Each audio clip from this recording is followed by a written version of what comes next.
लेकिन कोई रिकमेंड कर दिया उसका दुकान वाला, या कहीं से उसको एडवर्टीजमेंट देखा, कुछ अच्छा लगा, वो शिफ्ट हो जाएगा दूसरे ब्रांड में, वो डब में शिफ्ट हो जाएगा या दूसरे टीयर्स में शिफ्ट हो जाएगा। एमएलएम में भी कुछ ऐसा ही है।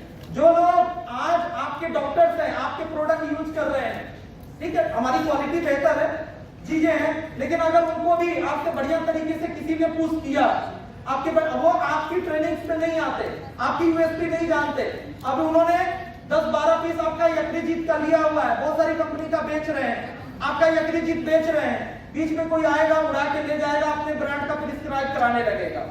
कस्टमर, वही कस्टमर आपके लॉयल होंगे, आपके प्रति हमेशा समर्पित होंगे, जो कस्टमर आपकी ट्रेनिंग्स में आते हैं और उनको मालूम होगा कि डॉक्टर नेचर क्या है, डॉक्टर नेचर की यूएसपी क्या है, डॉक्टर नेचर की क्वालिटी क्या है, क्यों ये कंपनी अलग है।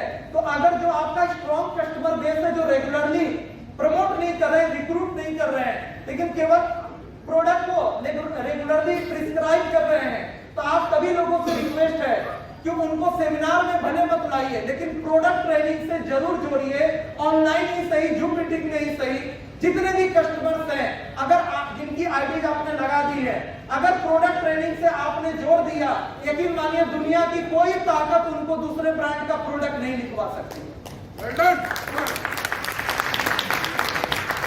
आपका स्थायी कस्टमर बेस वही लोग होंगे जिनको मालूम होगा डॉक्टर नेचर क्या है।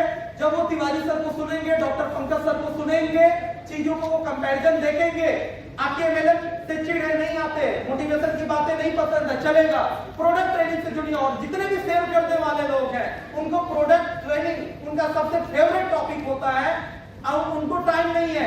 हमारे डॉक्टर नेचर वेलनेस के यूट्यूब चैनल का लिंक उनको भेज दीजिए, जो ऑलरेडी रिकॉर्डेड जो वीडियोज है उनको सुनने दीजिए। आप इतना अच्छा नहीं समझा सकते।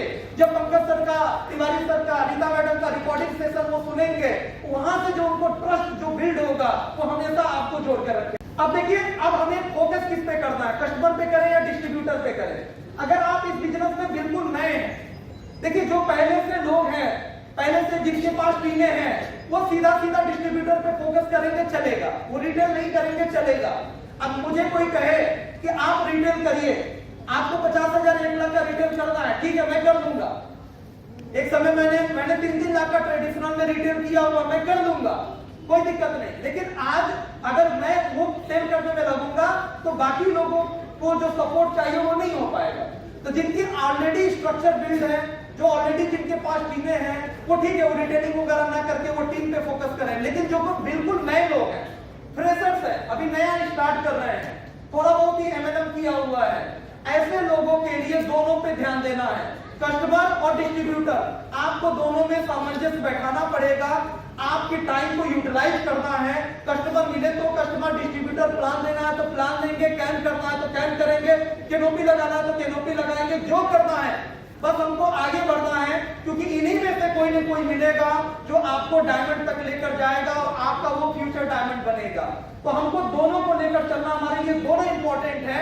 और जैसे जैसे हम आगे बढ़ते जाएंगे, हमारा स्ट्रक्चर बिल्ड होता जाएगा, जैसे जैसे हम आगे बढ़ते जाएंगे, वैसे वैसे थोड़ा सा टाइम हम कस्टमर से चुराते जाएंगे, कम करते जाएंगे, और धीरे धीरे हम डिस्ट्रीब्यूटर को सर्विस देने में, उनको ट्रेनिंग देने में डुप्लीकेशन का पार्ट बनेंगे, और धीरे धीरे हम लीडरशिप में हम प्रवेश करेंगे। कस्टमर वाला जो काम था, रिटेलिंग वगैरह, वो हमारा कम होता जाएगा। शुरुआत में आपको टीम से ज्यादा इनकम नहीं मिलेगा। ये पूरा जो ट्रेडिशनल की दुनिया है, एक देखा जाए तो कहते हैं ना कि एक तालाब के एक लोटे के बराबर अभी है डायरेक्ट सेलिंग। हमारा जो 25-30 हजार करोड़ का टर्नओवर है, सारी डायरेक्ट सेलिंग इंडस्ट्री का, हिंदुस्तान का मिलाकर, ये ट्रेडिशनल की दुनिया का मतलब समझिए कुछ भी, बहुत कुछ भी नहीं है, एक पार्ट भी नहीं है, 1% भी नहीं है। 25-30 हजार का करोड़ का टर्नओवर, तिवारी सर बताते हैं कि मैगी जैसे सिंगल ब्रांड के टर्नओवर के बराबर है।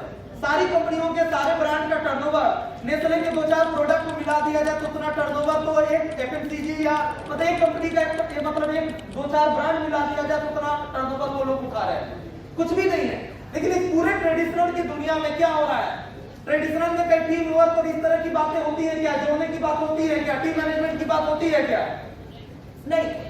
सब कुछ क्या हो रहा है, रिटेल, सेल, 99.99% जो है केवल और केवल सेल है, पूरा है। ऐसा ही होता है ना सेल, चाहे डॉक्टर हो, चाहे कोई भी हो, दुकान वाला हो, केमिस्ट शॉप हो, सबके सब क्या कर रहे हैं, सेल, और इसी से जीविकोपार्जन चल रहा है, इसी से पूरा देश चल रहा है। तो कहने का मतलब आपकी जो टीम बनेगी और टीम से जो इनकम आएगी वो 5% के आसपास ही आएगी। लाख का टर्नओवर होगा, लाख का सेल होगा, टीम सेल करेगी तो 5,000 आएगा, ठीक है। लेकिन हमको सर्वाइवल चाहिए, हमको टिके रहना है, हमको बाइक कार के मेंटेनेंस को लेकर चलना है। शुरुआत में जब तक 4-6 महीने में टीम बिल्ड नहीं हो जाती, 4-6 महीने में 40-50 हजार की इनकम हम नहीं करने लगते, तब तक हमको कस्टमर को लेके चलना पड़ेगा। और रिटेल प्रॉफिट हमारे लिए संजीवनी है, रिटेल आपके लिए बहुत इंपॉर्टेंट है शुरुआत के कुछ महीनों के लिए। एक बात का ध्यान रखना है, कस्टमर करते करते कुछ लोग कस्टमर में उलझ के रह जाते हैं, तो ऐसा भी नहीं करना। अगर क्योंकि ये कस्टमर का काम करके सेल करके सेंटर चलाकर अगर अकेले करते रहेंगे और आप अपने जैसे करने वाले आपकी टीम में पैदा नहीं करेंगे और आप अकेले इन्वॉल्व रहेंगे तो जिंदगी भर एक एक्टिव इनकम ही लेंगे। अगर पैसिव इनकम चाहिए तो डुप्लीकेशन लाना पड़ेगा, यानी कुछ समय के बाद आपकी टीम में वही काम जो आप कर रहे थे ऐसे बहुत सारे लोग करने चाहिए। तो रिटेल आपके लिए एक संजीवनी जैसा है। और आज हमें इस बात की बड़ी प्राउड है कि हमारे डॉक्टर नेचर वेलनेस का जो प्रोडक्ट का जो रेंज है, डॉक्टर नेचर प्रोडक्ट की जो रेट है, जो हमारी क्वालिटी है, जो हमारी ट्रेनिंग है, आज हमारे यहाँ पे जो लोग पेआउट से 5,000, 10,000, 15-20 हजार कमा रहे हैं, उससे कई गुना ज्यादा लोग 10, 20, 25, 50 हजार से लेके लाख रुपया महीना लोग सेल करके कमा रहे हैं, सेल करके कमा रहे हैं। लोग कमा रहे हैं, उनका रोजगार हमारे साथ जुड़ा हुआ है because of our good quality product, our training.